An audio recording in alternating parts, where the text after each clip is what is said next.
Já entrou, Renato? Já foi.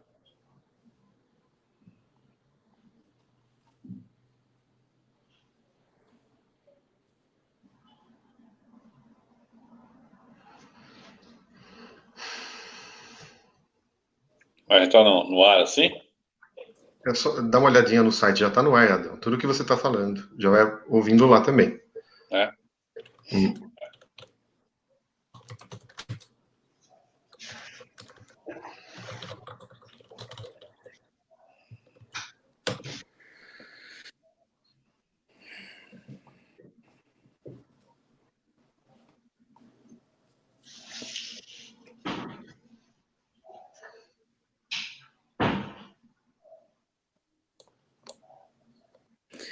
Muito boa noite a todos, pessoal.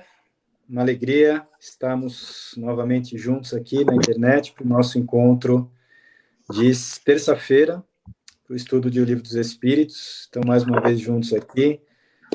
Eu, Renato, Rodrigo, aqui do meu lado, e Adão, para a gente continuar o estudo das perguntas de O Livro dos Espíritos que a gente tem feito às terças e sextas-feiras. E esperamos mais uma vez contar com a participação de vocês, com as perguntas, né? A gente comentava aqui antes de começar que tem sido uma experiência muito legal ter essa troca entre nós, né? Através dessa ferramenta aqui que o Facebook aqui nos proporciona, através dos comentários que vocês colocam, que a gente consegue acompanhar. Tivemos perguntas interessantes nos últimos encontros.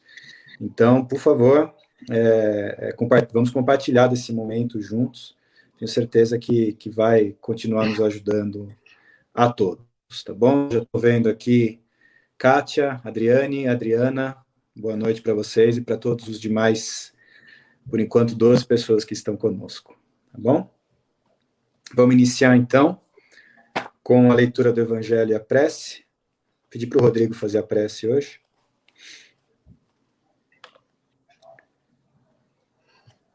Um trechinho aqui do Evangelho segundo o Espiritismo, os bons espíritas. O Espiritismo, bem compreendido, mas, sobretudo, bem sentido, forçosamente conduz aos resultados acima mencionados que caracterizam o verdadeiro espírita como o verdadeiro cristão, um e outro tornando-se o mesmo. O Espiritismo não cria nenhuma nova moral, facilita aos homens a compreensão e a prática da moral do Cristo, possibilitando uma fé sólida e esclarecida àqueles que duvidam ou que vacilam. No entanto, muitos daqueles que creem na realidade das manifestações não compreendem nem suas consequências, nem seu alcance moral. Ou se os compreendem, não os aplicam a si mesmos. A que se deve isso? A falta de precisão da doutrina? Não, pois ela não contém nem alegorias nem figuras que pudessem dar espaço a falsas interpretações. Sua própria essência é a clareza, e é o que a faz poderosa, porque atinge diretamente a inteligência. Nada teve misterioso iniciado, não estão de posse de nenhum segredo escondido ao vulgo.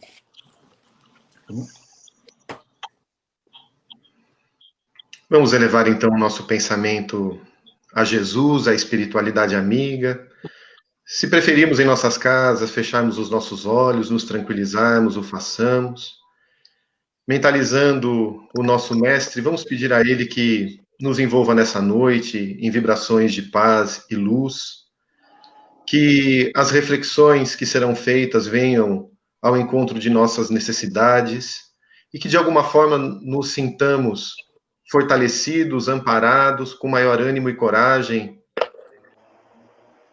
percebendo cada vez mais o amparo irrestrito desses bons amigos espirituais que nos fortalecem a cada instante. Seja conosco Jesus, queridos amigos espirituais, hoje e sempre. Assim seja.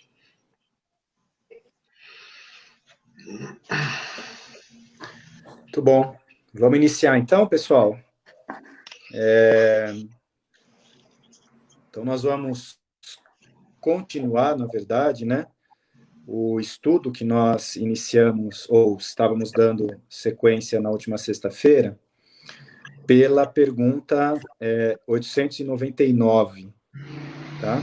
Estou vendo que o meu áudio aliás, o meu vídeo está quebrando um pouquinho. Se o áudio ficar ruim, vocês me deem um toque aí, por favor, tá? Bom, deixa eu ver se eu consigo compartilhar aqui a tela para a gente ler juntos a questão 899, e aí a gente pode acompanhar juntos aqui também. Vamos ver. Beleza. Então, questão número 899. Qual o mais culpado de dois homens ricos que empregam exclusivamente em gozos pessoais as suas riquezas, tendo um nascido na opulência e desconhecido sempre a necessidade, devendo o outro ao seu trabalho os bens que possui? E é a resposta dos espíritos. Aquele que conheceu os sofrimentos porque sabe o que é sofrer. A dor a que nenhum alívio procura dar, ele a conhece. Porém, como frequentemente sucede, já dela não se lembra.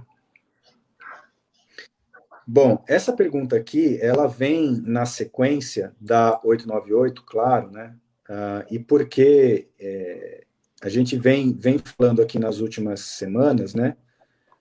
Vamos relembrar sobre a questão da inteligência moral, ou da aplicação da inteligência material à moral, falando sobre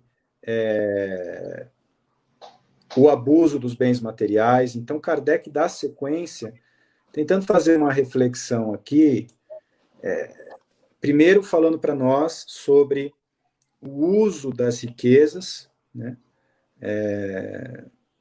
exclusivamente para o interesse pessoal, que é um assunto que a gente mais ou menos trabalhou nas últimas semanas, no nosso último encontro, né? E, obviamente, dizendo, quer dizer, aquele que só usa para o seu interesse pessoal, de alguma forma, na linguagem, é o culpado, sendo mais culpado aquele que conhece a necessidade do seu próximo, porque tem a experiência do que representa sofrer a falta dos bens materiais, já passou por isso, né, e, portanto, é considerado mais culpado. Dessa pergunta aqui, a gente queria tirar duas reflexões a princípio, tá? E aí, posteriormente, os nossos amigos aí também podem complementar, podem vir as perguntas e a gente fazer alguns outros comentários em cima do que está sendo colocado aqui. O primeiro, o que para nós essa pergunta fica muito claro é o valor da experiência, né? A experiência nos habilita a vivenciar as situações da nossa encarnação, ou vivenciar de uma maneira melhor as situações que fazem parte do contexto da nossa reencarnação. De onde a gente tira isso? Um espírito que já passou pela situação de pobreza, ele tem capacidade, tem potencial para conseguir lidar com a riqueza, com as posses, de uma maneira muito melhor, não pensando exclusivamente em si mesmo, porque ele tem condição de entender qual é a realidade daquele que já passou pelo que ele experimentou. A lei de reencarnação, ela é muito baseada nesse contexto. A gente passa por experiências que representam para nós aprendizados.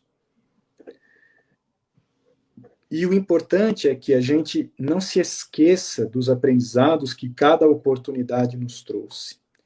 Que a gente consiga entender isso. Quando a gente lê essa questão 899, a gente poderia pensar o seguinte: por que alguém que nasceu na pobreza, mesmo tendo conhecido-a, por que ele se recusa a ajudar alguém que está na mesma situação que ele hoje? E a gente poderia pensar que esse espírito, que não é uma teoria, né? Isso acontece, a gente sabe, que esse espírito, ele, pelos seus sentimentos, não conseguiu aproveitar o aprendizado. Quer porque tenha se revoltado, porque tenha ao sair, né, da situação de pobreza anterior, ele tem agido com orgulho, com vaidade, pensando, eu consegui pelos meus méritos pessoais, né? Quando a gente sabe que situações como essas têm o poder do nosso esforço, é óbvio, mas existe a questão do contexto da própria reencarnação e das necessidades que ela traz, né? Nos colocando em situações de pobreza ou riqueza, por exemplo, de acordo com o aprendizado que nós precisamos atravessar em cada uma dessas situações. Ou seja, sem a permissão divina, né, materializado nas leis do nosso planejamento reencarnatório, por maior que seja a nossa inteligência, por maior que seja a nossa astúcia, por maior que sejam as nossas qualidades pessoais, sem as leis divinas que proporcionem uma mudança como essa aqui, não acontece. Isso está muito bem descrito em vários capítulos do Evangelho, e a gente recomenda o capítulo 19, quando Kardec fala da fé divina e da fé humana, né? Isso fica bem claro ali, quais são os limites da fé humana. Mas o mais importante, mais uma vez, é a gente pensar o que nos leva, né? A gente pega a riqueza aqui como parâmetro, mas a gente pode pegar qualquer situação da nossa existência.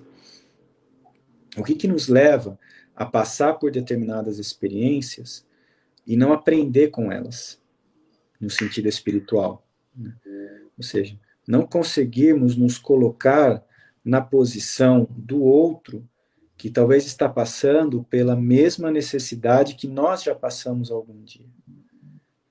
Essa reflexão é importante porque, de novo, o momento que nós estamos vivendo, quer este atual, qualquer que seja ao longo da reencarnação, ele sempre vai nos proporcionar aprendizados. Se nós não o vivermos bem, se nós não o encararmos bem, talvez a gente não traga para nós os resultados esperados no processo de planejamento reencarnatório. O que a gente quer dizer com isso, né? Nessa questão da riqueza material, que é colocada aqui no Livro dos Espíritos, passar pela prova da pobreza com revolta não ajuda. Passar pela prova da riqueza com opulência, com ostentação, também não ajuda. Eu estou pegando da situação material em que eu fui envolvido e simplesmente utilizando-a para dar vazão para as minhas paixões, para aquilo que é o meu hábito ou os meus desejos centrais. Então, isso do ponto de vista da reencarnação não vai cumprir o objetivo a que nós nos propusemos no planejamento reencarnatório. Agora, uma outra situação que a gente poderia tirar daqui também existem espíritos, como o próprio Kardec pergunta, que já nascem na opulência, né? Que não conhecem a necessidade do outro. E aí é muito mais difícil para a gente conseguir auxiliar verdadeiramente quando eu não conheço a necessidade do outro, concorda? É muito mais fácil eu olhar para alguém e condenar quando eu não consigo me colocar na posição do outro e eu o julgo pelos erros que ele possa estar cometendo ou pela situação em que ele se encontra.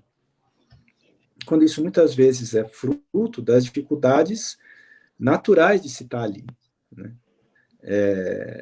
Então existe um valor enorme para nós em nós irmos em busca da dor do outro, né?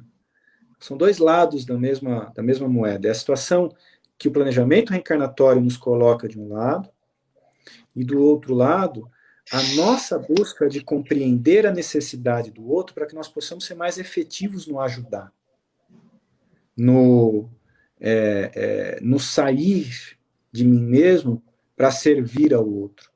Porque eu consigo entender do que o outro necessita de verdade. Senão eu fico teórico, eu fico filósofo, né? Eu olho para alguém na rua e posso tanto assumir a posição de quem julga e diz não trabalha, é vagabundo, ou eu posso assumir a outra posição do coitadinho, se eu der um pedaço de pão para ele, está tudo resolvido. Ou seja, ou eu posso ir tanto para um lado, de novo, né, ficando aqui nessa questão que o Livro dos Espíritos coloca, né, das posses, dos bens materiais, da posse dos bens materiais. Eu posso tanto me colocar no quadro da indiferença, quanto no quadro de uma mera caridade material, que, como os próprios Espíritos dizem no Evangelho, às vezes mais humilha do que ajuda, dependendo da forma como é feita. Por mais que nós tenhamos vivido na nossa reencarnação situações dessas anteriores, tenhamos passado pelos mais diferentes contextos reencarnatórios, hoje nós estamos aqui, temos a memória do momento presente. Se eu não busco o aprendizado do contexto do outro, para mim é muito mais difícil conseguir fazer isso. Eu posso dizer por mim, pessoalmente, Renato. A Casa Espírita me proporcionou uma série de vivências, de aprendizados, que o meu planejamento reencarnatório, nesta encarnação, não me proporcionaram. E por isso, a gente acaba assumindo muitas vezes uma postura que é ou de indiferença, no meu caso, ou de reclamação em relação àquilo que eu tenho, ou, enfim, até de uma certa repulsa em relação ao diferente. E é comum, é natural. Na medida em que eu não conheço tudo que é diferente, me causa uma repulsa inicial. Quem for falar de educação infantil vai falar disso com tranquilidade. A importância de ter acesso, né, a conteúdos diversos para poder sentir o outro.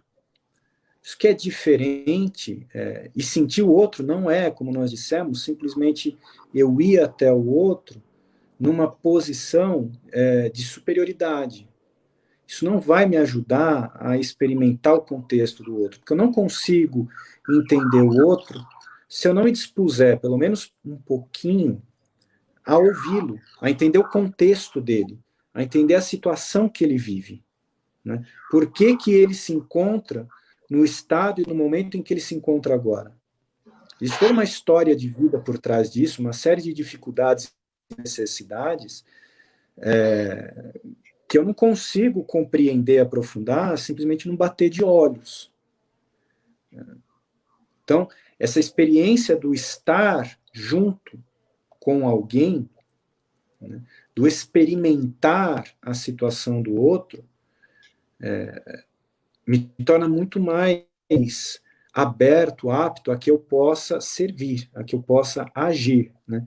Não vamos olhar essa questão 899 apenas num sentido talvez negativo, né? Dizer, aquele que conhece e não faz nada é mais culpado.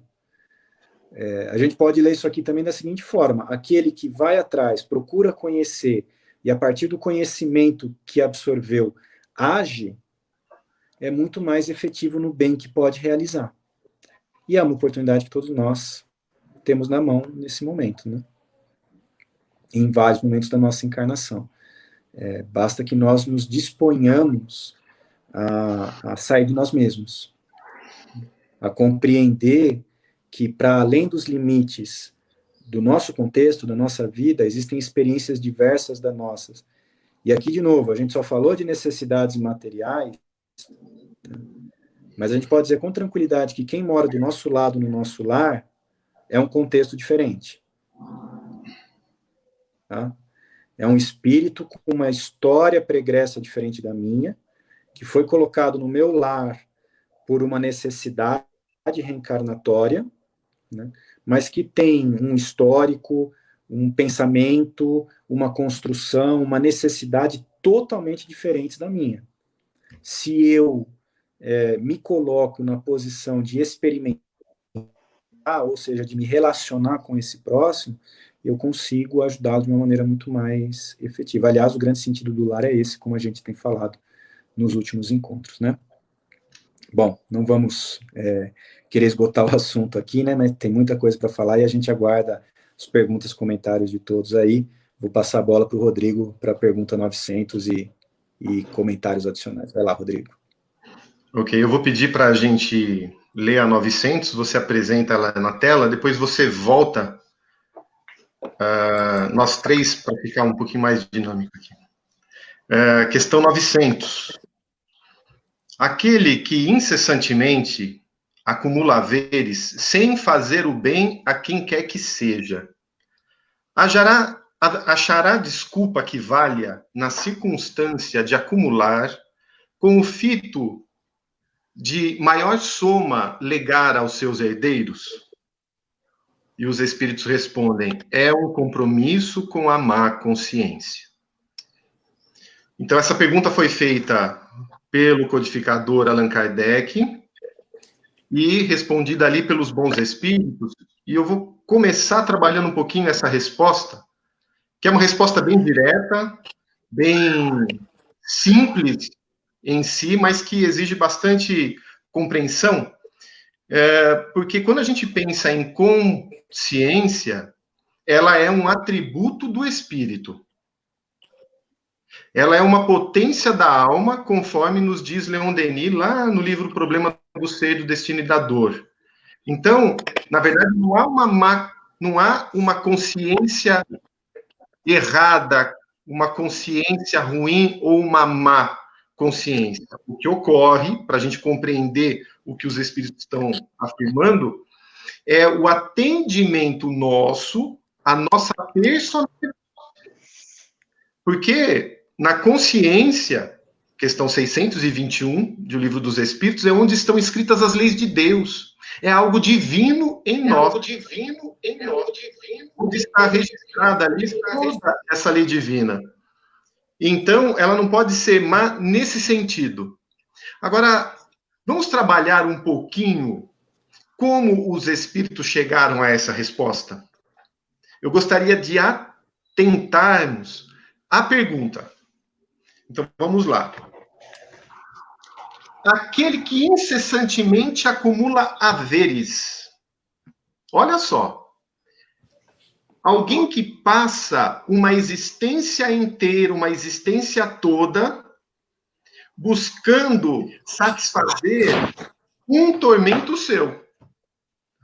Nesse caso, haveres, as coisas do mundo, as coisas materiais.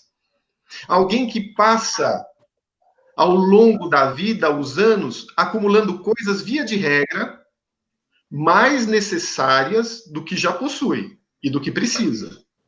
Muitas vezes já tendo o necessário. Então, quando chega naquela expectativa, busca mais. Quando atinge aquele patamar, vai atrás de outro. Vive numa verdadeira ansiedade. Vamos imaginar essa pessoa, esse espírito, porque muitas vezes somos nós. E quando ele fala, busca incessantemente haveres, vamos pensar nas coisas realmente do mundo? Não vamos limitar a dinheiro. Não vamos limitar a questões puramente econômicas, mas que buscam as sensações que o mundo proporciona. Que a vida inteira buscam os prazeres da matéria, que ao longo da existência se satisfaz naquela sua vibração de adiar as coisas, e no retorno aí de coloque no mudo, por favor, Rê. Isso. Que incessantemente busca a satisfação de um tormento seu. Né? E essa pessoa vai acumulando, só que, para se justificar, ela coloca um objetivo lá na frente, para tentar, entre aspas, enganar a consciência. Então, ela vai fazendo, e a consciência, onde estão escritas essas leis divinas, muitas vezes vai apontando, mas você não está exagerando? Você está buscando mais do que precisa? E o que é essencial? Você está se recordando? A que preço? E muitas vezes a gente justifica, não, eu estou correto. Os outros é que são folgados, quando a gente faz demais.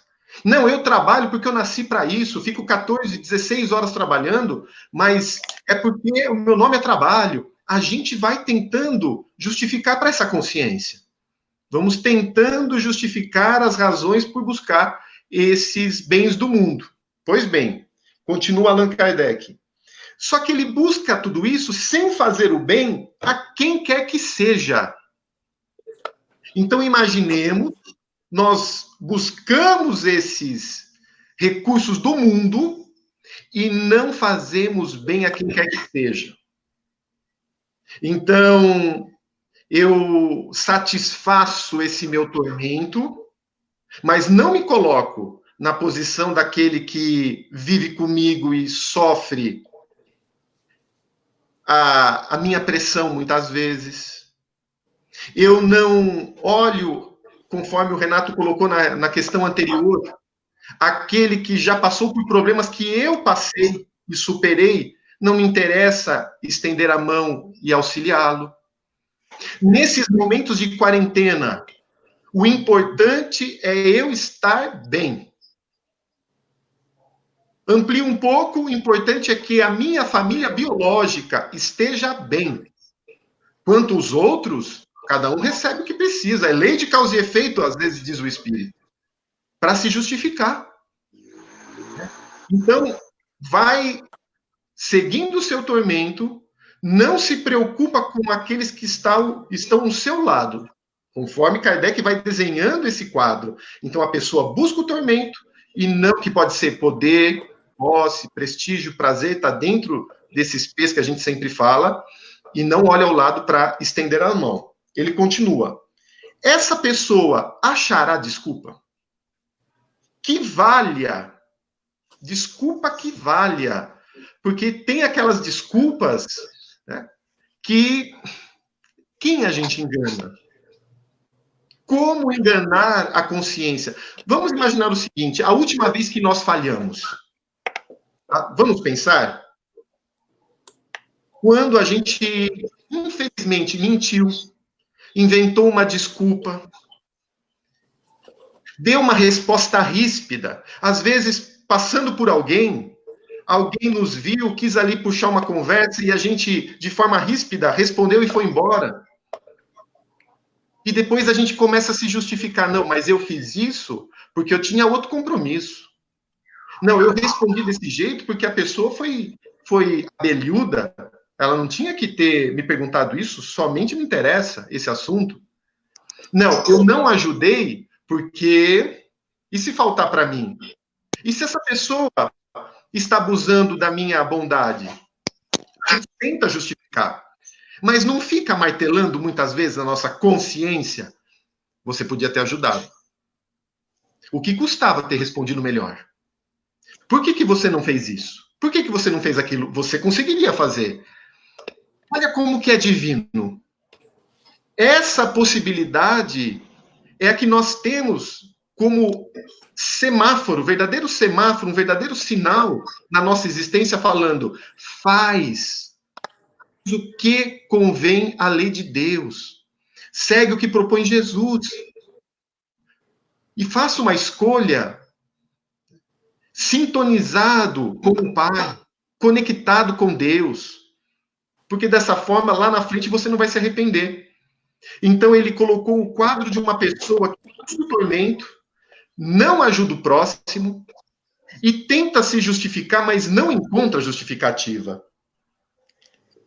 Ele avança mais um pouquinho. Na circunstância de acumular conflito de maior soma legar aos seus herdeiros. Então, é bem aquela questão em que nós buscamos as coisas, mas falamos, não, mas tudo isso fará bem lá na frente para minha família. Nessa questão dos haveres, nessa questão das posses, fica muito claro o exemplo. Então, o que eu estou ajuntando é para os meus filhos. Tudo que eu tenho aqui, ó, eu deixo. Quando eu morrer, eu vou deixar. Olha como que é algo positivo, bondoso, será? Muitas vezes está atendendo o quê? O seu egoísmo, a sua ambição, tão somente. O deixar para os outros é uma desculpa. Uma tentativa de desculpa, porque não tem outro jeito, ele vai ter que deixar. Nós deixaremos. Se pudéssemos, levaríamos. Levaríamos.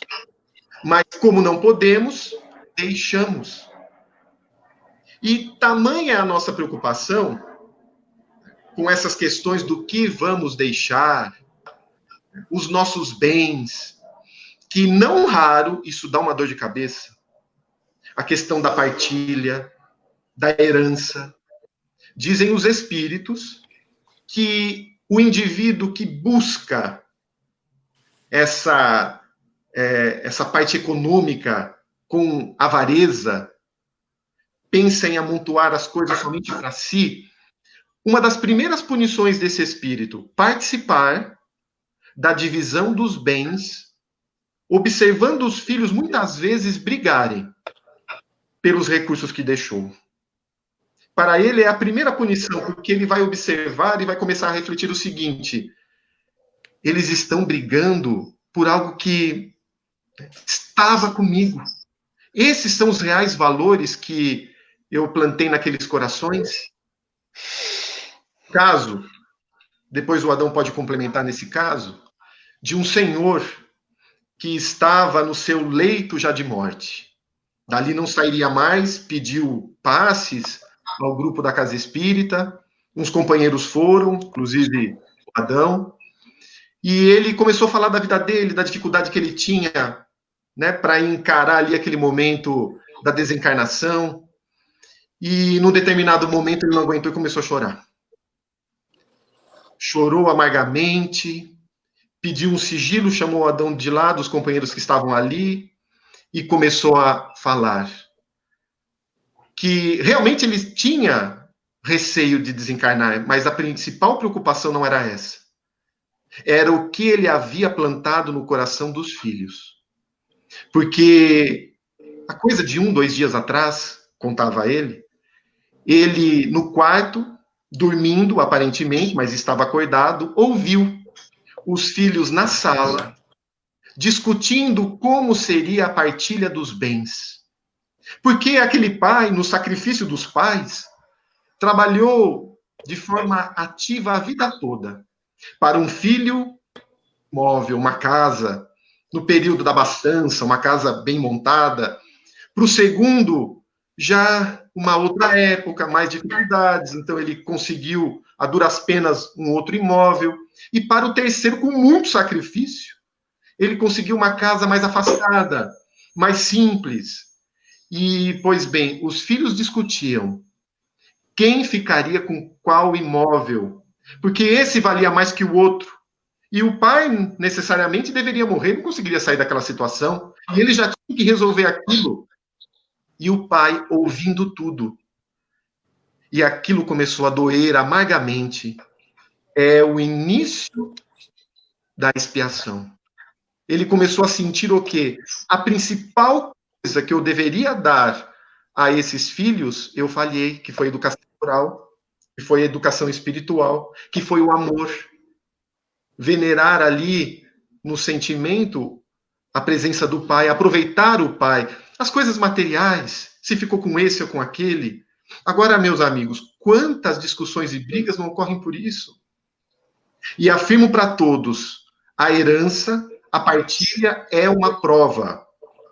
É uma prova para aquele que está passando em relação ao desprendimento e à justiça. Porque deverá ser justo na divisão e deverá ser desprendido, não querendo somente para si, mas de forma harmônica. Mas, acima disso tudo, deverá reconhecer que aqueles bens, na verdade, não foram eles que desenvolveram. Muitas vezes foi no suor daqueles antepassados que por ali passaram. Então, quando, diante de uma questão profunda como essa, Allan Kardec indaga aos espíritos, alguém consegue justificar que acumulava somente para si, não fazia bem para ninguém, pensando na herança dos filhos? Os espíritos respondem, não, isso é um compromisso com a má consciência. Em qual sentido? O que eles estão fazendo é uma desculpa para si, eles querem mesmo é aproveitar. Estão procurando enganar a consciência, mas ela virá e falará alto na forma de remorso, na forma de culpa. E como a culpa acompanha o culpado, numa situação dessas, a pessoa está sendo convidada a passar pelas mesmas fileiras para aprender a fazer diferente. Pois bem, muitas vezes nós já estamos nessa nova fileira. E nós estamos procurando as coisas do mundo e procurando desculpas e justificativas, as mais belas, educação do filho, isso, aquilo, mas a consciência cobra. Para terminar minha parte, recordo-me do livro No Mundo Maior, André Luiz indo às regiões abismais e encontrando o seu avô. O seu avô patrocinou a sua faculdade de medicina. Era um homem rico. Só que ele tinha um compromisso com essa má consciência, porque ele desviou recursos na herança de uma das irmãs. Isso ele nunca esqueceu. E tamanho foi a avareza dele que ele pegava a lama, jogava para o alto e falava: meu rico dinheiro. Ele e outros espíritos amigos dele, nessa mesma onda mental da cobiça e da avareza. E André Luiz, vendo aquela situação, fica condoído com o avôzinho. E o avô, sabendo do que tinha feito, o desvio da herança, mesmo tendo aplicado na faculdade de André Luiz, passava por dificuldades conscienciais. E detalhe, somente uma nova existência faria com que ele conseguisse mudar o seu plano mental.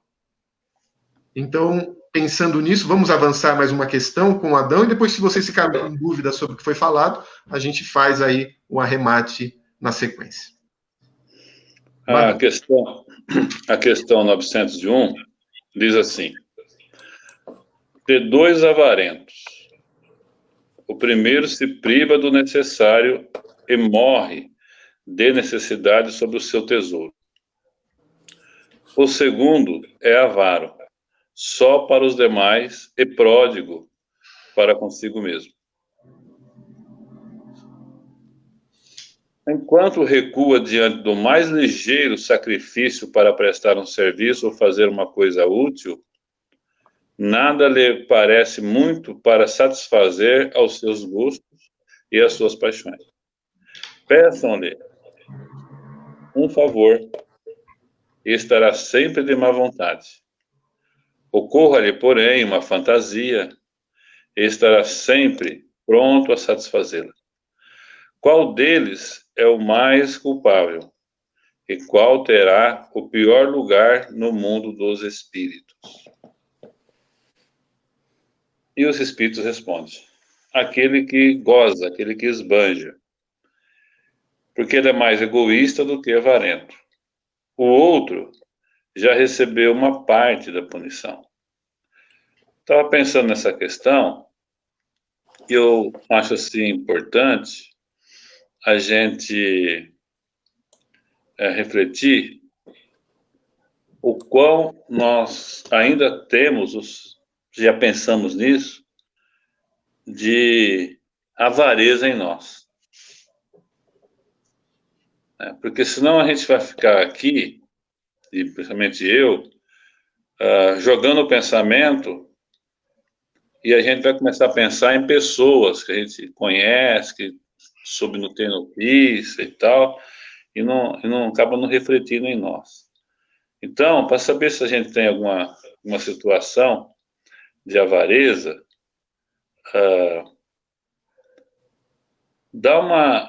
separa através da avareza da ociosidade. Como é que é isso? Dá uma olhada primeiro na despensa de casa. Vê se tem alguma coisa que está para vencer. Sei lá, uma coisa lá de alimento, está prestes a vencer, às vezes vence, a gente tem que jogar fora. A gente compara se isso é mais uma ociosidade do que avareza, né? Mas caminha um pouco mais com isso. Abre o guarda-roupa, dá uma olhada e vê tudo que você tem lá dentro. Separa as roupas que você gosta de usar daquelas que você faz tempo que não usa e vê se sente alguma dificuldade em desfazer dela para doar para alguém. Também os calçados ou coisas desse gênero.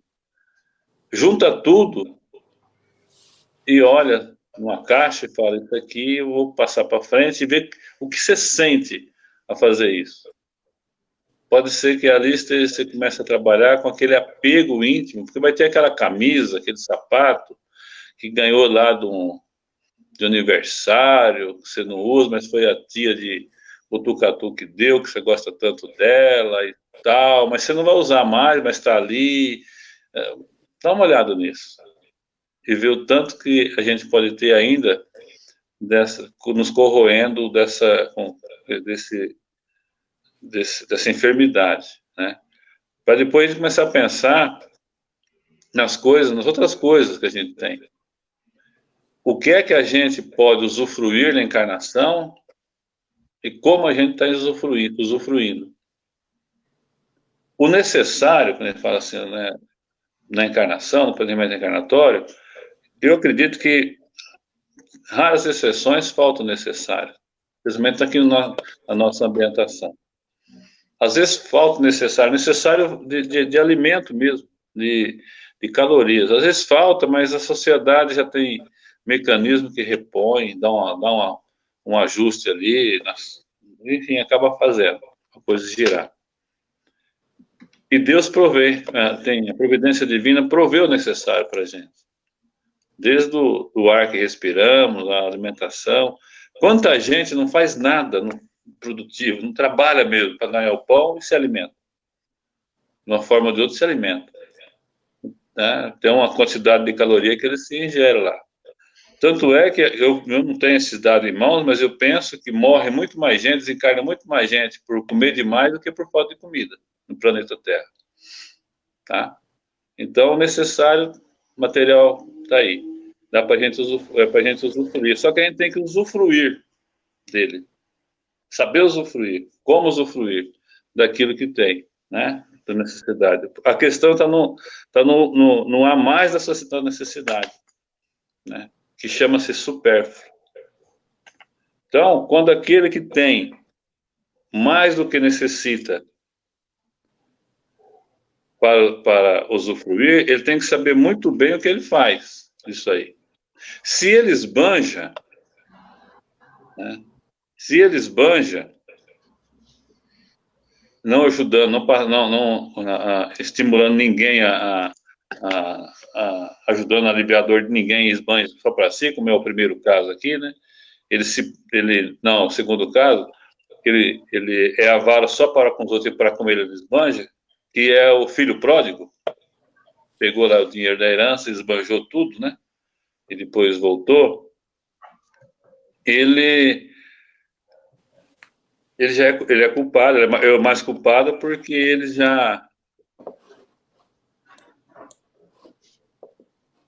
perdeu a grande oportunidade da encarnação do supérfluo transformar em coisa boa para o seu espírito, no bem. Perdeu a oportunidade valiosíssima. Ele é culpável. Agora, o segundo, o que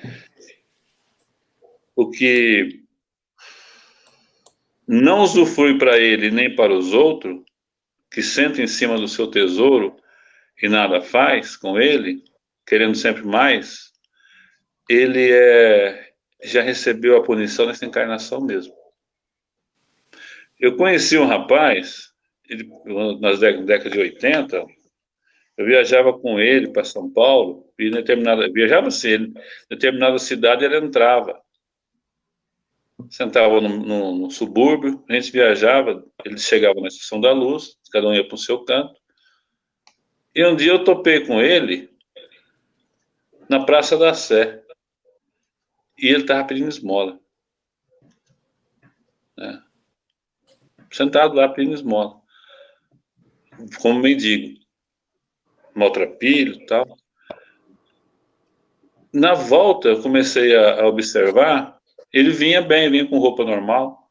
Então, ele saía de casa de uma forma, trabalhava como mendigo e voltava lá, trocava a roupa na Estação da Luz e voltava.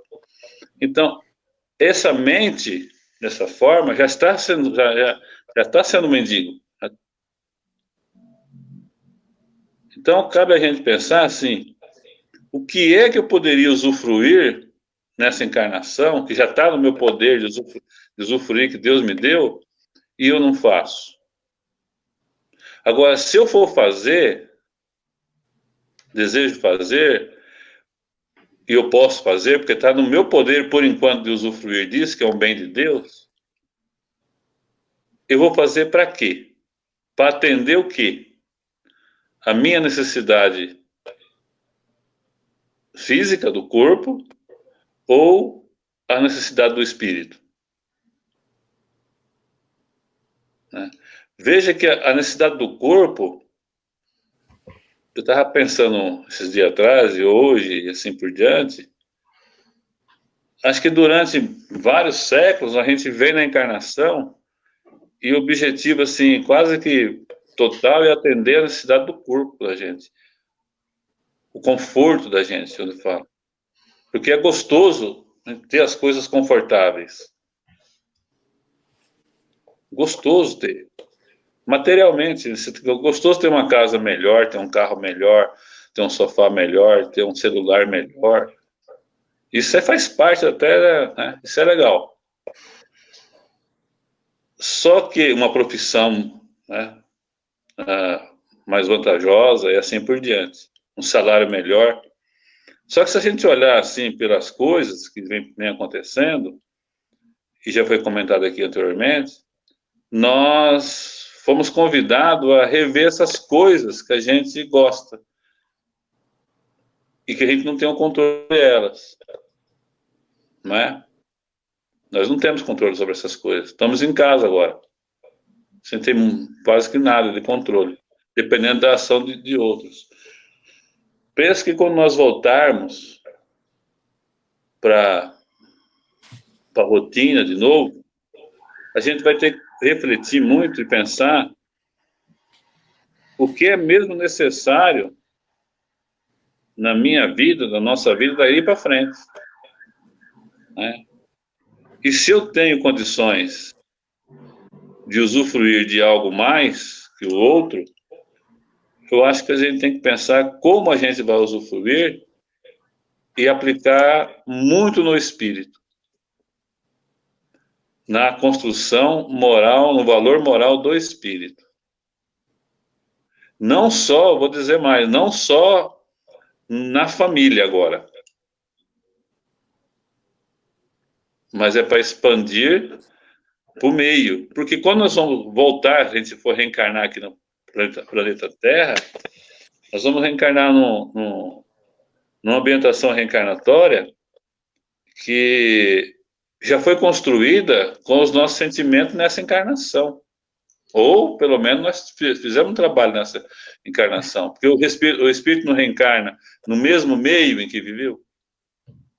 Tá? Né?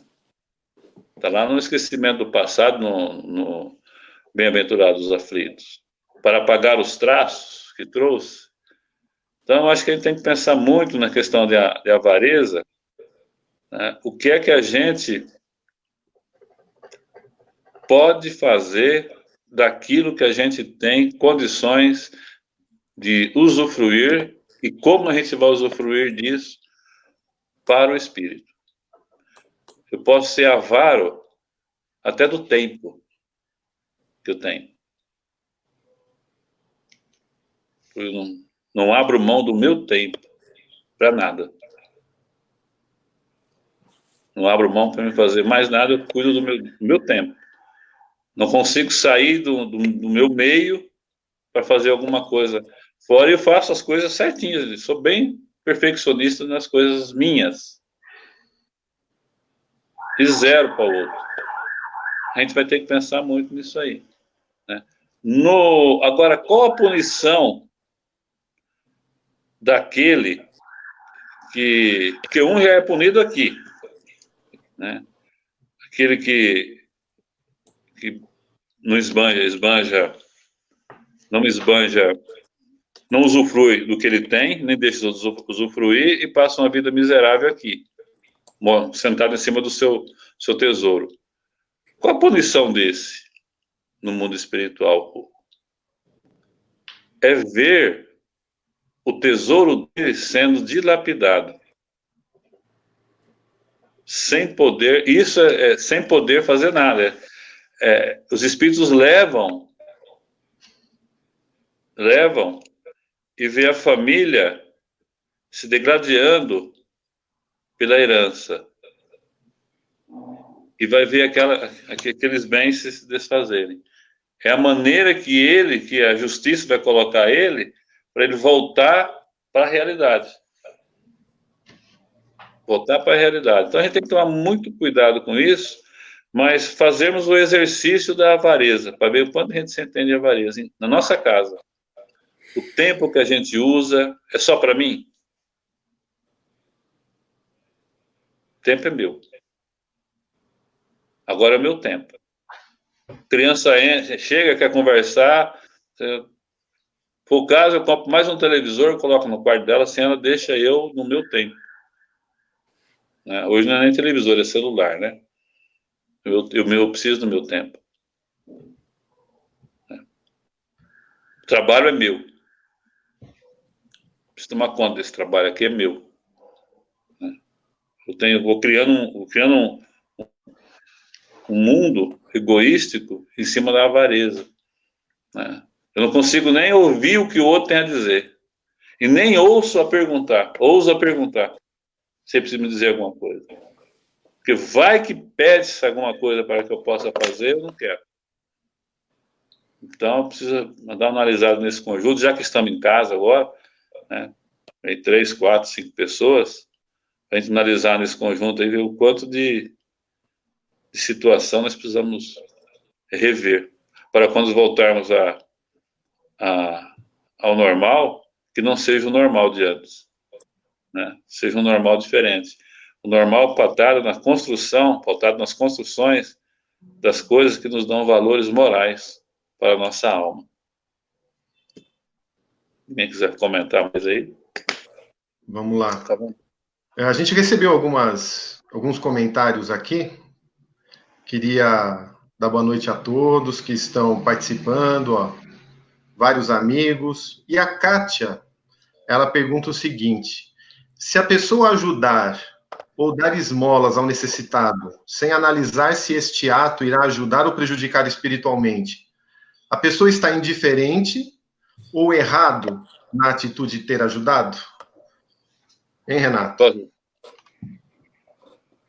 Chegou. O Rodrigo, acho que tem 2 aspectos legais aí, e depois vocês me complementam. Acho que a primeira coisa que a gente pensa é a seguinte: Emmanuel diz, na dúvida, acho que é Emmanuel, na dúvida faça. Obrigado, Dom. Na dúvida, dê. Assim, se você está numa situação em que você não sabe se a pessoa vai aproveitar bem, não vai aproveitar bem, doe. E a gente encara várias situações dessas hoje em dia, tá? Na última sexta-feira a gente falou de uma dessas que a gente teve a oportunidade de fazer, né? Que não deu nem tempo de olhar para quem, porque nós temos uma necessidade tão evidente, né? Das pessoas têm dificuldade para trabalhar, para fazer o seu bico, que tem que fazer. Por outro lado, a gente sempre tem possibilidade de tentar se aproximar em algumas situações, não é? Então, eu vejo que lá na nossa casa mesmo, Kátia, né? Quantas pessoas que passam lá com a gente que a gente já conhece, não é verdade? Nós sabemos quem são essas pessoas. Aliás, a possibilidade que nós tivemos na última semana, né? No último final de semana, aliás, na última sexta-feira, de colaborar com um grupo, foi por causa de uma pessoa, de uma companheira, com quem que era uma assistida da casa, né, entre aspas, e com quem nós mantivemos um relacionamento. E uma pessoa que a gente conhece, sabe do seu caráter, e sabe do que necessita, do que não necessita. Então, por que eu digo isso? Porque a gente tem um hábito, e é um hábito nosso espiritual, um hábito meu, de achar que doou 50 cruzeiros, tá tudo certo. E é aqui que eu vejo o pulo do gato para mim, tá? Para nós. A gente não se satisfazer com a atitude de simplesmente, eu vou doar, porque aí eu doando, eu estou em paz com a consciência, que é o risco, talvez, que está por trás dessa pergunta. Tá? Então, se a gente tem essa possibilidade de ir além, né, eu até, se me permite, eu estou aqui, eu vou colocar, a Dalva até faz um comentário em cima disso. Tudo bem, Dalvinha, querida? O bom samaritano ajudou sem nem conhecer o caído, e é verdade. O bom samaritano viu, passou e ajudou. O complemento que a gente pode fazer a isso quem é, a pergunta que Jesus faz, né? Quem é o próximo do homem caído? Ou seja, quem é o próximo que está do nosso lado? Então, minha visão, né? Acho que uma coisa não invalida a outra. Se há situações em que a ajuda tem que vir e não dá tempo de perguntar, a gente também não pode se satisfazer com isso. Certo, Adão? Certinho. Eu vou completar isso aí com uma pequenina história que eu passei. Cheguei no Caminho da Luz no domingo por volta de 9 horas da manhã. A exposição era às 10 horas. Acertar as coisas, ficar ali. E chegou uma mulher já conhecida da casa e tem o vício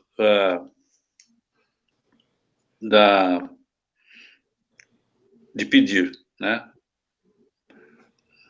A pessoa já traz esse vício já na estrutura dela, enfim. E ela veio pedir se pudesse arrumar um dinheiro para o gás. Só que ela falou, se você não arrumar o dinheiro para o gás, em comprar gás, eu vou me prostituir. E tampou, ela falou isso, ela tampou o ouvido da filha de 5 anos que estava perto dela, estava com ela. Aquilo eu fiquei assim tão chocado, né? Um pouco, uma mistura de raiva, né? Como se prostituir? Eu já fiz isso antes e não, eu volto a fazer e tal. Falei, tá bom, eu vou ver o que eu faço aí, mas agora deixa eu pensar e tal. Entrei para dentro, né? E ela falou, e aí, eu faço o quê? Falei, eu sei onde é que ela mora? Falei, vai para sua casa, eu vou ver o que eu faço. Entrei para dentro e fiquei mal. Mas fiquei mal. Fiquei ali, fui cedo para refletir, montar uma exposição, refletir, respirar o ar puro do jardim, do Caminho da Luz. Fiquei ali mal para dedéu. Mas, enfim, fiz a exposição. Quando terminou a exposição, uma das pessoas que estavam lá assistindo, ela levantou, uma senhora veio até a mim, pegou esses R$ 50 que você falou aí, colocou no meu bolso, falou assim, essa é doação para casa, vai que alguém chega aqui precisando de gás, comprar um botijão de gás. Aquilo foi uma pancada na minha cabeça, né? Eu saí, vim para casa, e com esse pensamento e tal, e até que conversei com a minha esposa, contei a história, ela falou, tem que comprar esse gás. Eu falei, pois é, mas é domingo, enfim. Eu saí com um botijão de gás e comprei o gás, só tranquilizei depois que eu levei o gás na casa dela. Por que eu passei tudo isso? Porque eu julguei. Né? A gente não sente ainda a dor do outro para conhecer o outro. Depois eu procurei conhecer a história dela, né? Porque é fácil a gente falar que o espírito é joio. A gente olha e fala, é joio. É joio, é joio, é joio. Mas tem que aproximar para conhecer a história. A mãe dela já foi prostituta. E a mãe dela levou ela para trabalhar na Zacarias de Góis aqui, na cidade. Né? Aí ela seguiu nessa vida e até que um cara passou por lá e levou ela para o barraco, para ser mulher dele. E teve 3 filhos com esse homem. Né? Mas continuou sem o interesse pelo trabalho. Mas Deus concedeu para ela 3 filhos. Confiou nela 3 filhos. Né? Então, a gente não sabe o que é não ter uma estrutura familiar para saber que aquela pessoa está naquele ponto. Ele não tem estrutura para isso. Uma vez eu estava andando com um colega nosso, nós estávamos em 3 no carro. Estava ele dirigindo, eu do lado do carona, e atrás tinha um pedreiro que ele estava levando para fazer um trabalho lá no Caminho da Luz. E parou no semáforo, e veio uma pessoa com todo o aspecto de pessoas viciadas, com vício mesmo assim, de maconha, alguma coisa desse sentido. Veio e pediu se pudesse arrumar R$ 1. E ele falou, opa, na hora, pegou lá o R$ 1, deu a moeda para o rapaz saiu correndo, né? Aí quem estava atrás, o pedreiro, o rapaz estava atrás, falou assim, você não sabe a boa ação que você fez agora. Falou, porque eu já fui viciado, né? Agora já estou me tratando e tal, mas já fui viciado. E eu sei que se faltar isso aí, no jeito que ele está, ele mata alguém, ele rouba alguém, faz alguma desgraça para poder atender. Então é muito complicado a gente até falar sobre isso. Então você tem que, né, dar dinheiro. Não é, o que São Vicente de Paulo fala é o seguinte, se puder ajudar, que você falou aí, se puder ajudar, ajuda.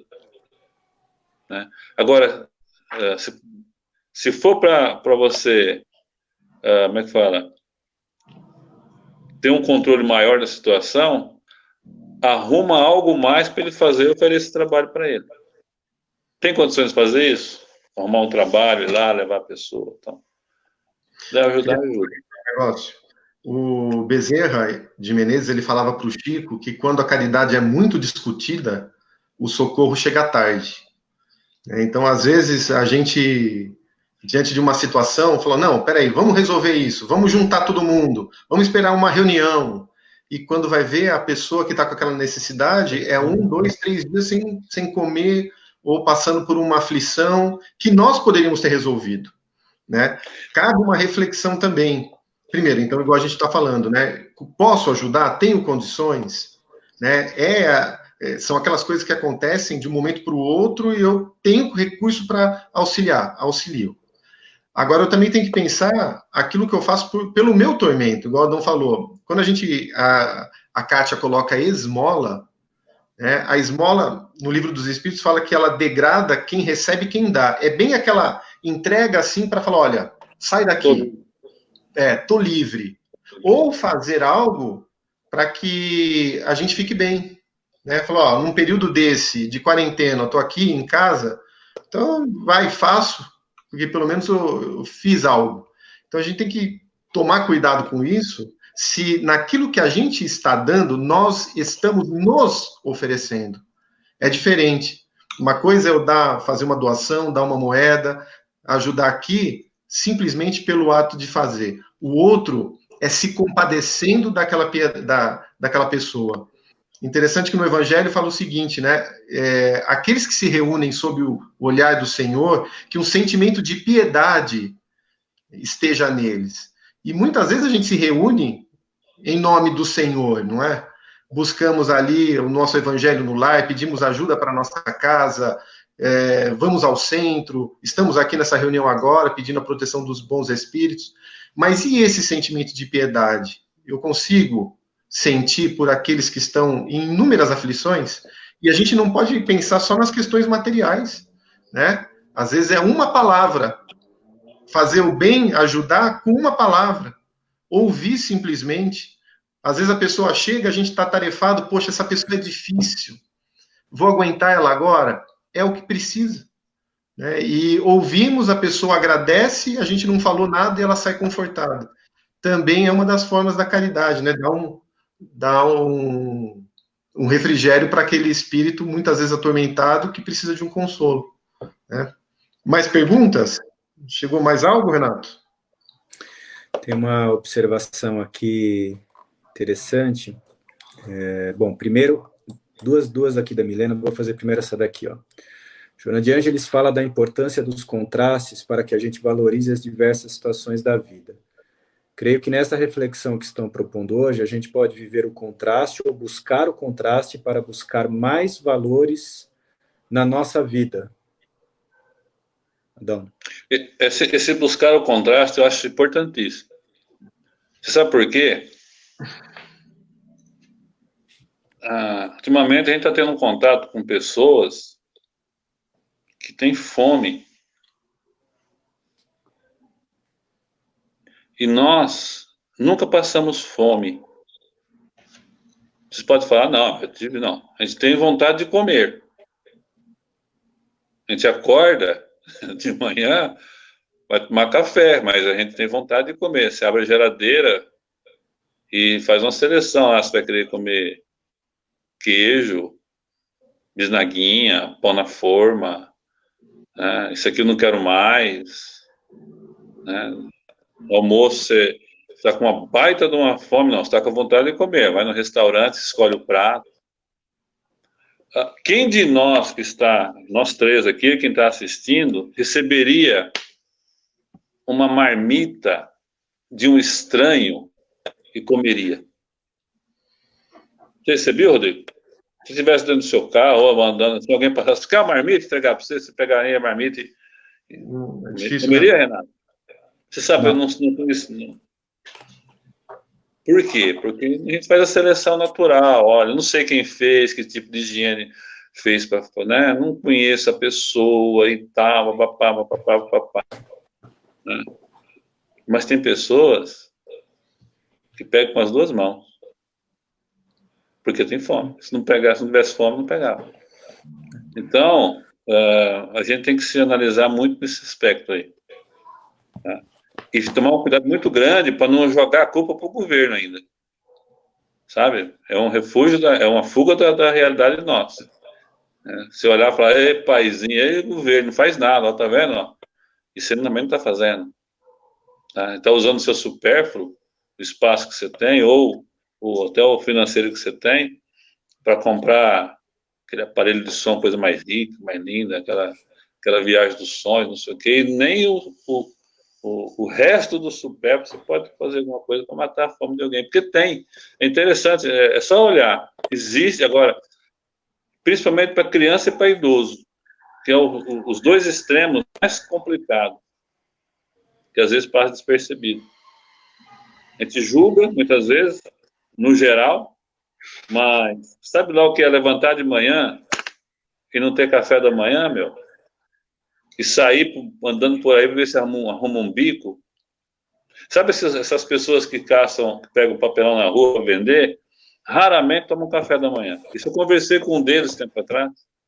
Ele sai, o que cata ali dá 8, 9 reais, se der para comprar uma marmita, tá ótimo.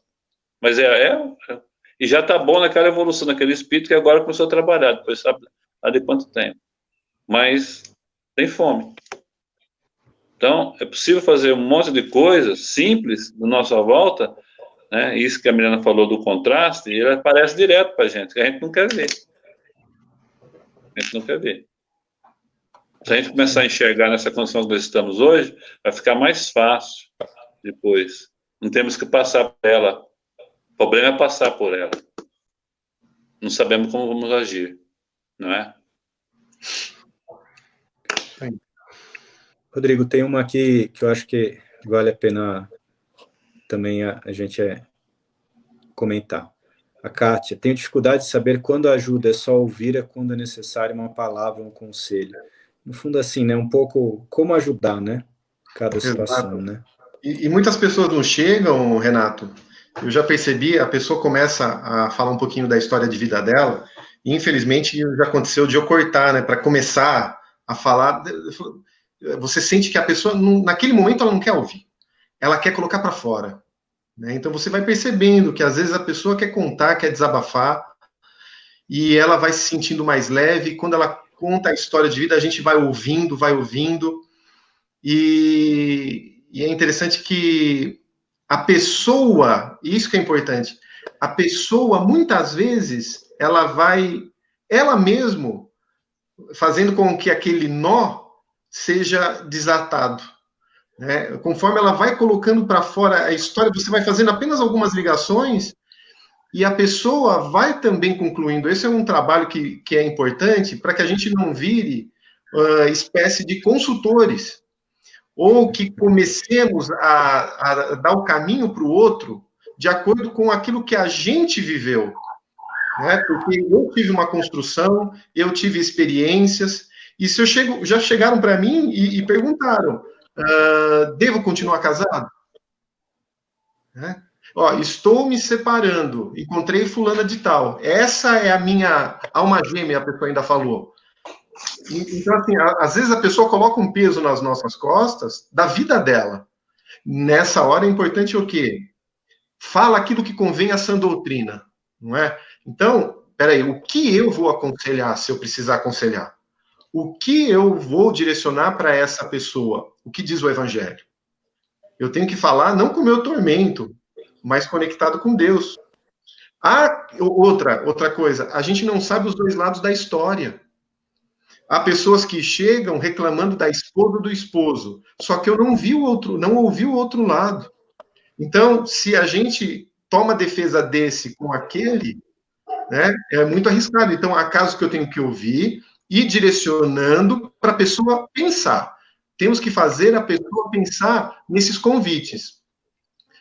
Quando o Raul Teixeira veio aqui em Jundiaí, eu achei interessante, ele falou o seguinte, eu tinha medo de pensar perto do Chico, porque o Chico parece que ouvia os pensamentos, eu ouvia mesmo. E ele relata o seguinte, uma vez eu estava com o Chico, chegou uma mulher falando um monte de coisa negativa do marido, que ela queria se separar, que o marido fazia isso, fazia aquilo. Ele falou, eu já estava com dó do marido.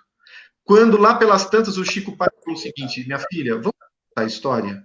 E contou a outra versão, o lado dela, né? E ele falou, nossa, ele via o todo, nós não estamos vendo o outro lado, então qual é o convite? Fazer a pessoa, né, pensar qual o lado dela em tudo isso, e muitas, já aconteceu o quê? Você não falar nada, praticamente nada, e a pessoa sair porque ela precisava desabafar aquilo, aliviar aquela carga que ela trazia, né? Infelizmente, às vezes a pessoa não consegue isso dentro da casa, com uma pessoa que confia. Com todo respeito, né, os psicólogos, a pessoa precisa contratar alguém, não estou falando que é o caso de todos, é óbvio, mas às vezes eu preciso pagar alguém para esse alguém me ouvir. Porque eu não confio em quem está do meu lado, eu não confio na pessoa que está na minha casa espírita, eu procuro outra. Porque ali, e se souberem que eu tenho problema, mas qual de nós não terá problema? Se eu não confiar nas pessoas que estão ali à minha volta, na casa que eu frequento, eu tenho que repensar. É óbvio que eu não vou fazer um cartaz falando os meus problemas de vida são esses, mas eu vou procurar um coração amigo, alguém que eu confio, que eu sei que vai me ajudar de acordo com o Evangelho, e para esse coração eu posso me abrir, né? E aí, como a gente vai conhecer a história de vida do outro, inspirado também, muitas vezes, pelos amigos espirituais, pelo nosso benfeitor, pelo benfeitor da pessoa, a gente consegue ajudar, né? Então, Kátia, tenha sensibilidade, tenha serenidade, não transfira para outro, porque às vezes os espíritos fizeram uma baita manobra para trazer esse coração até você, daí você fala o seguinte, não, espera acabar a quarentena, vai lá no centro, procura o Adão e o Renato, conversa com eles lá, daí a pessoa no outro dia se suicida. Então, às vezes, um telefonema que você recebeu de alguém querendo falar algo, dá atenção, ouve, porque pode ter sido uma manobra da espiritualidade que encontrou em você uma possibilidade de ajuda para aquele espírito. Querem complementar? Não sei se atendi a resposta. Perfeito. Ótimo. Um último comentário para a gente encerrar, já que você falou do Chico, né? E a Doralice aqui também lembrou dele, né? Chico abraçava os irmãos e chorava junto com muita compaixão. É verdade. E quando a gente lembra do exemplo do Chico, ele conseguia se emocionar, ele conseguia sentir a dor do próximo, ele conseguia transmitir a verdade de uma maneira serena, né? De acordo com a necessidade do espírito. Então, quando a gente fala de ajudar, né? É um grande exercício, eu vejo para mim, né, de aprender a relacionar-se com o outro, porque conviver com as pessoas é fácil, né? Conviver com Adão, conviver com dentro do meu lar, com o Rodrigo, é tranquilo, a gente convive, relacionar-se com as pessoas como a gente está aprendendo aos poucos, principalmente com aqueles que são grandes desafios, exige da gente conhecer a intimidade e o contexto do outro, né? E isso é uma coisa que, acho que foi Adão falou agora há pouco, nós estamos aprendendo a fazer no lar ainda, né? Por isso que a gente sente eu sinto grande dificuldade de ajudar, né, no sentido que a gente fala. Porque nós estamos aprendendo a sentir o próximo como espírito, aqueles que convivem do nosso lado, a me olhar como espírito, né? E isso é uma construção que, quando a gente olha para um Chico, para um Bezerra, que também foi citado aqui, eram construções que esses espíritos já tinham, que sirva de exemplo para nós, né, como um norte para a gente direcionar as nossas ações, né? Quem quer que seja aquele carente material, seja aquele carente espiritual que está do nosso lado. Quanto mais a gente aprofundar e tornar mais sensível essa corda nossa, né? Sentir o outro, melhores nós vamos ser como servidores do Cristo, com certeza. Muito bem, gente. 1h16 de live. Hoje foi muito bom. De novo, várias participações legais. Acho que um tema que mexeu com todos nós, né, nesse momento, que a gente está vendo tanta necessidade do mundo, né? E eu, pelo menos, tenho recebido contato de vários amigos dizendo assim, poxa, eu quero ajudar, quero fazer alguma coisa. É hora da gente usar essa energia para movimentar para o bem mesmo, tá? Iniciativas não faltam. A gente tem distribuído aí no grupo do WhatsApp, inclusive, algumas coisas que a nossa casa tem procurado fazer, pequenas, né? Mas é o que está na nossa mão. E então, aproveitemos desse momento para movimentar esse desejo de servir, né? De colocar-se à disposição do outro. Não podemos esquecer Fala. que quando uma das coisas que serão perguntadas para nós no nosso retorno ao mundo espiritual, e aí nós somos espírito, né? Mas assim, é real mesmo, assim, não tem mais essa roupagem e tal, né? Não dá para disfarçar. Vai ser uma pergunta assim: o que fizeste de especial na sua encarnação? Então, para a gente pensar, o que a gente está fazendo de especial para o espírito, para a nossa alma nessa encarnação, nesse momento agora, assim. O que é uma coisa especial, né? É uma coisa boa, coisa... Né? E essa pergunta será feita para nós. Irmão Renato, irmão Rodrigo, o que fizeste de especial na última encarnação?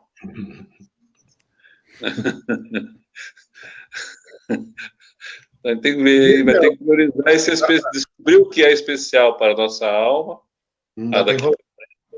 e fazer o que é procurar fazer, porque as coisas que não são especiais, nós somos práticos em fazer. Muito práticos. Temos, ó, rapidinho a gente faz. E fazer live no Facebook não é especial, né, Adão? Não é especial. Não é, isso aqui não é especial. Não é especial. É isso aí. É isso aí. Muito bom, gente. Então, já que você deu você colocou a gente nessa situação, aproveita e faz a prece para encerrar. Só vamos recordar, Renato, os próximos encontros. Na quarta manhã, nós temos o estudo do livro Palavras de Vida Eterna. Na sexta, novamente, o Livro dos Espíritos, às 20 horas. No sábado à tarde, vai ter alguma coisa ou não? Sim, teremos a continuação do estudo Educando Nossos Filhos para a Nova Era. Isso, às 14h30, então, o estudo Educando os Nossos Filhos para a Nova Era. Depois, no domingo, às 10 horas, o estudo do livro Boa Nova. Tá? Então, domingo, quarta, sexta e sábado à tarde. Ok? Adão faz a prece? Passo.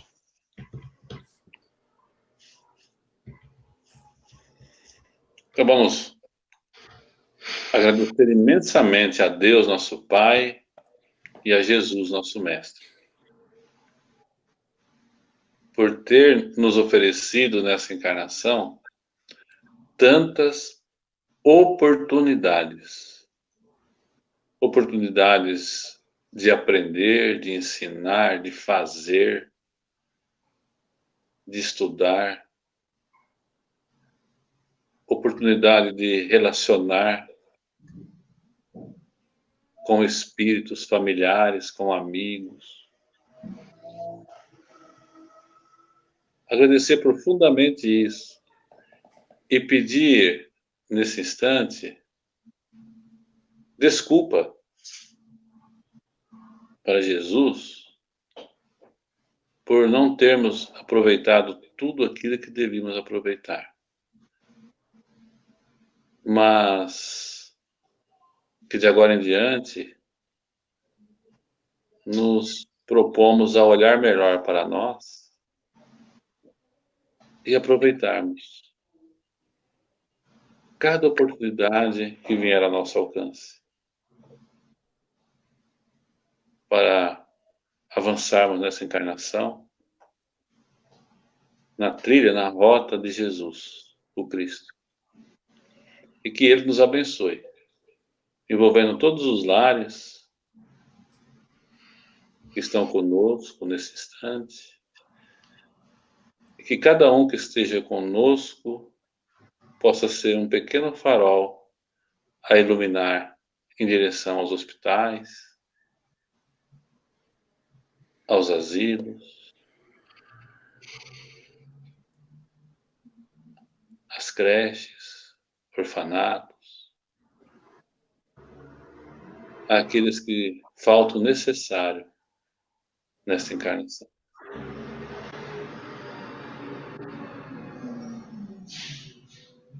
Descanse no Senhor, que assim seja.